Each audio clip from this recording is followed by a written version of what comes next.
नमस्कार दोस्तों, स्वागत है आपका आपके अपने YouTube चैनल में, जिसमें हम सुनाते हैं लाजवाब कहानियाँ जो आपके दिमाग को तरोताजा करके आपको गहरी नींद की सैर पे ले जाती है। इसलिए हमसे जुड़े रहने के लिए हमारे चैनल को सब्सक्राइब करना न भूलें। चलिए चलते हैं कहानी की ओर। गंगा नदी के किनारे बसा हुआ शांत और सुरम्य गांव था आनंदपुर। नाम के अनुरूप ही इस गांव में एक अद्भुत शांति और आनंद का वास था। आधुनिक जीवन की भाग दौड़ और शोरगुल से दूर आनंदपुर अपनी धीमी गति और प्राकृतिक सुंदरता के लिए जाना जाता था। हरे भरे खेत, आम और नीम के घने वृक्षों की छाया और कलकल करती गंगा की मधुर ध्वनि, यह सब मिलकर एक ऐसा वातावरण बनाते थे जहां मन अपने आप ही शांत हो जाता था। गांव के लोग सरल और मिलनसार थे। उनका जीवन प्रकृति के चक्र के साथ लयबद्ध था। सुबह सूरज की पहली किरण के साथ वे अपने दिन की शुरुआत करते, खेतों में काम करते, पशुओं की देखभाल करते और शाम को मंदिर में इकट्ठा होकर भजन कीर्तन करते। उनकी बातचीत में मिठास थी, उनके व्यवहार में अपनापन था और उनके दिलों में संतोष का भाव था। आनंदपुर में एक विशेष स्थान था, शांति कुटीर। यह गांव के बाहरी छोर पर एक पुराने बरगद के पेड़ के नीचे स्थित था।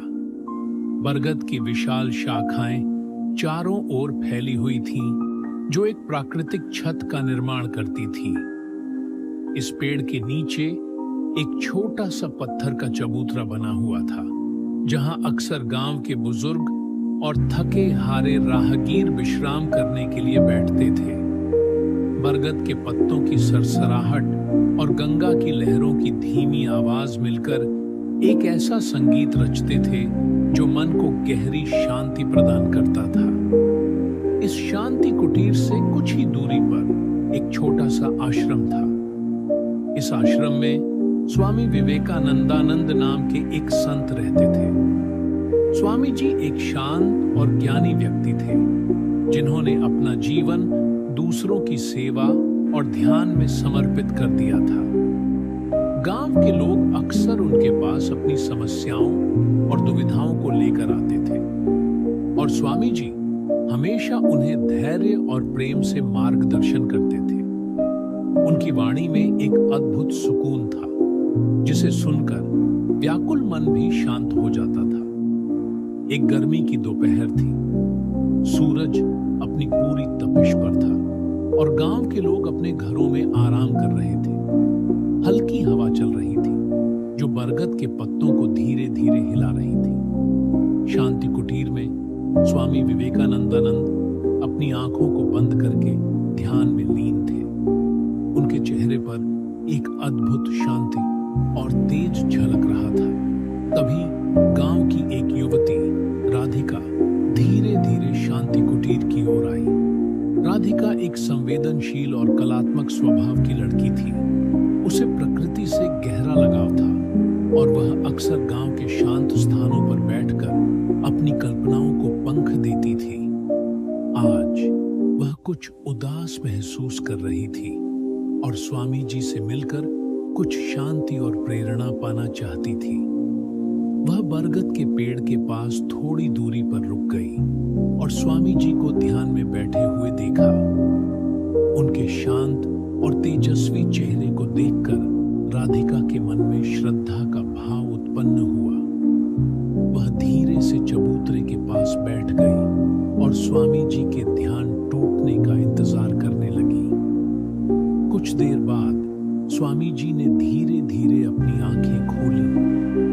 उन्होंने राधिका को अपने सामने बैठे हुए देखा और उनके चेहरे पर एक हल्की मुस्कान आ गई। आओ बेटी, स्वामी जी ने मधुर स्वर में कहा। क्या बात है, आज तुम कुछ चिंतित दिखाई दे रही हो? राधिका ने उठकर स्वामी जी को प्रणाम किया और उनके पास बैठ गई। उसने अपनी उदासी का कारण बताया और कहा कि उसे अपने जीवन में कुछ खालीपन महसूस हो रहा है। स्वामी जी ने ध्यान से उसकी बात सुनी और फिर शांत स्वर में बोले, जीवन एक नदी की तरह है बेटी। इसमें सुख और दुख के कई मोड़ आते हैं। कभी यह शांत और स्थिर बहती है तो कभी इसमें तेज धारा और उतार चढ़ाव होते हैं। महत्वपूर्ण यह है कि हम हर स्थिति में अपना संतुलन बनाए रखें और अपने मन को शांत रखें। उन्होंने आगे कहा, प्रकृति सबसे बड़ी शिक्षक है। देखो इस बरगद के पेड़ को, यह कितने वर्षों से यहाँ खड़ा है, धूप और बारिश को सहता हुआ। इसकी जड़ें कितनी गहरी हैं, जो इसे मजबूती से जमीन से जोड़े रखती हैं। हमें भी अपने जीवन में इसी तरह मजबूत और स्थिर रहना चाहिए। स्वामी जी ने राधिका को प्रकृति के महत्व, ध्यान की शक्ति और सरल जीवन के आनंद के बारे में कई बातें बताई। उनकी बातों में गहरा ज्ञान और अनुभव झलकता था, जिसने राधिका के मन को शांति और प्रेरणा से भर दिया। जैसे जैसे सूरज ढलने लगा, शांति कुटीर में एक अद्भुत शांति छा गई। राधिका ने स्वामी जी को प्रणाम किया और अपने घर की ओर चल पड़ी। उसके मन में अब एक नई ऊर्जा और उत्साह था। उसे समझ में आ गया था कि सच्ची खुशी बाहरी चीजों में नहीं, बल्कि अपने भीतर की शांति और संतोष में निहित है।